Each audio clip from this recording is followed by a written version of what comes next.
चुकाचुकी काही म्हणजे मला तर कोणी बोललं की करिअर म्हणून रानडे इन्स्टिट्यूटला आम्ही गेलो होतो. जगताप साहेब पण रानडे इन्स्टिट्यूटला एक वर्ष केलेलं आहे, आम्ही पण केलो. आणि माझं सगळ्यात आवडता छंद तर काय, तर मला बोलायला खूप आवडतं, लोकांमध्ये मिसळायला आवडतं. पण शेवटी आम्हाला पण लिमिटेशन्स येतात की कुठेतरी भजन कीर्तन पण करत सुटलो, प्रवचन देत सुटलो तर मी पण थांबणार नाही. पण शेवटी आपल्याला लिमिटेशन्स अशा येतात की कर्तव्य आडवं येतं, जास्त विसरता येत नाही, कुठेही जाता येत नाही, येता येत नाही. पण कधी कधी वाटतं की स्वातंत्र्यावर आपल्या गदा येते का. पण नाही, कोणीतरी मरतंय म्हणून आपण जगतोय. सुसाईड सेल्स आपल्या क्षेत्रात आहेत, त्या रोज आत्मघाती पेशा म्हणतो. तुला सायन्सचं कुणी असेल तर आत्मघाती पेशा म्हणतो. त्या रोज आत्महत्या करतात आपल्यामध्ये. म्हणजे ही प्रकृती बाहेरच्या प्रकृतीपेक्षा वेगळी नाही. आपल्यासाठी कोणतं रोज मध्ये मरतंय आत्मघाती पेशी म्हणून, आणि रोज त्या आत्महत्या जर करण्यात गेलं तर ते कॅन्सरच्या पेशी म्हणून आपण वाढतात. त्या पद्धतीनं तुम्ही पण मरायला तयार आहे. असं सरांनी म्हटलं की पत्रकार बरेच मरतात, पण आता मरतात तर तुमच्या इंटरेस्टसाठी मरतात, तुमच्या एकीकाईसाठी मरतात. तुम्ही जगतात आणि मरतात. जगण्या आणि मरण्याच्या पलीकडला विषय आहे हा. विषय खूप गहन आहे आणि त्या विषयामध्ये तुम्ही आहात. तुम्हाला माझ्या भरभरून शुभेच्छा आहे. समाजाचं काम करत असताना नैतिकता आणि तुमचं ज्या कामामध्ये तुम्ही वाहून घेतलेलं आहे त्याच्यामध्ये प्रामाणिकपणा जर असेल आणि धार किंवा येते. सरांनी म्हणले की लेखणीमध्ये धार असायला पाहिजे, वाणीमध्ये धार असायला पाहिजे. गीतेमध्ये किंवा युगंधर पुस्तकामध्ये सांगितलंय वाणीचे प्रकार आहेत.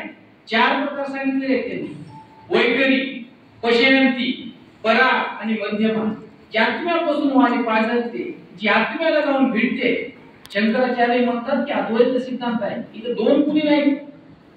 ही चराचर सृष्टी एकाच बुडावर थांबलेली आहे, फक्त आपण पानं आहोत वेगवेगळे. आणि ते पान त्या पानाला म्हणते की तू जास्त त्याला पिवळा पडलेला आहेस. नाही रे, माझ्या फांदीवर पलीकडे घाव पडलेला आहे, अन्नाचा पुरवठा होत नाही म्हणून मी पिवळा पडतोय, मी सुकलेलो आहे. पण पलीकडे पान त्याला हसायला लागलं. अरे तुझं काय कराय, तू नीच आहेस, तू शूद्र आहेस. तर तुमच्यात माझ्यात जे चैतन्य वाहते, तुमच्यात माझ्यात जे ही समृद्धी वाहते, जीव चैतन्य वाहते आणि हा फ्लो ऑफ एनर्जी जो आहे तो एनर्जी सगळ्यामध्ये सेम फ्लो करते. म्हणजे मार्क झुकेरबर्ग जर इकडे युगांडामध्ये किंवा पाकिस्तानमध्ये किंवा श्रीलंकेमध्ये जन्माला आला असता किंवा भारतामध्ये पण जन्माला आला असता तर तो मार्क झुकेरबर्ग किंवा बिल गेट्स झालाच नसता. हे आपल्याला पण माहिती आहे. मग आपण जर आपल्याला बनायचं असेल तर आपल्यापेक्षा आपल्या आजूबाजूचा परिसर काय आहे. परिसर आपल्याला बदलता येत नाही, पण मित्रांनो आज परिसर पण बदलता येते. कसा बदलता येते जर तुम्हाला उत्तर इथं शोधता आलं तर मी तुम्हाला खरंच की मी मानतो, कारण माझा परिसर मी बदललेला आहे. माझा परिसर पुस्तकाचा आहे, माझा परिसर ऑडिओ बुकचा आहे, माझा परिसर स्टोरी टेलच्या ॲपचा आहे, माझा परिसर कुकू एफएमचा आहे.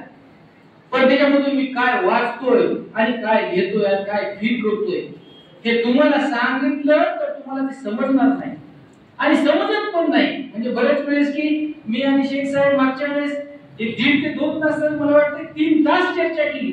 अल्लाह काय, ईश्वर काय, वाहेगुरु काय आणि कोणतं चैतन्य आहे त्या चैतन्यावर आपण आधारलेले आहोत. तर ते चैतन्य त्यांनी म्हणले की अल्लाह एक आहे, वेदामध्ये एकम सांगितलंय. इकडे अद्वैत म्हणजे 2 नाही, एकच आहे. मग हे अद्वैत सिद्धांत सांगितलं आहे या सृष्टीमध्ये, अद्वैत सिद्धांत काम करतोय.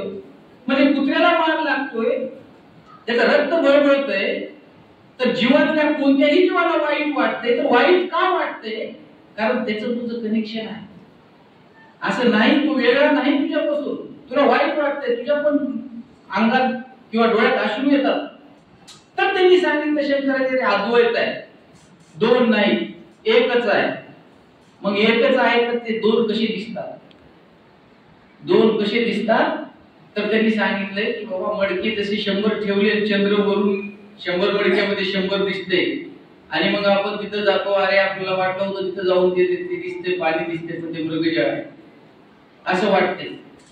आणि असं पण वाटू शकतं की मेल्यानंतर फार मोठं पलीकडे स्वप्न बघून आलो, सारा घामाघात झालो होतो, बरं झालं स्वप्न.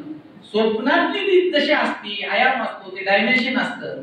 स्वप्न पडलं, स्वप्नामध्ये आपल्याला कोणतर मारतोय, वाघ मारतोय आणि धडधडून स्वप्नातून आपण उठतोय आणि घाम पुसतोय, बरं झालं नशीब स्वप्न बदलते. असंच कदाचित जीवन असेल. आपण एक फार मोठं स्वप्न बघतोय, मेल्याच्या नंतर कळालं की पलीकडे फार मोठं स्वप्न बघितलं, अरे वेगळेच आहे. पृथ्वीवरचा 24 तासाचा दिवस आहे, गुरुग्रहावर गेल्यावर डायमेन्शन बदलतात, 65 दिवसाचा एक दिवस होतो.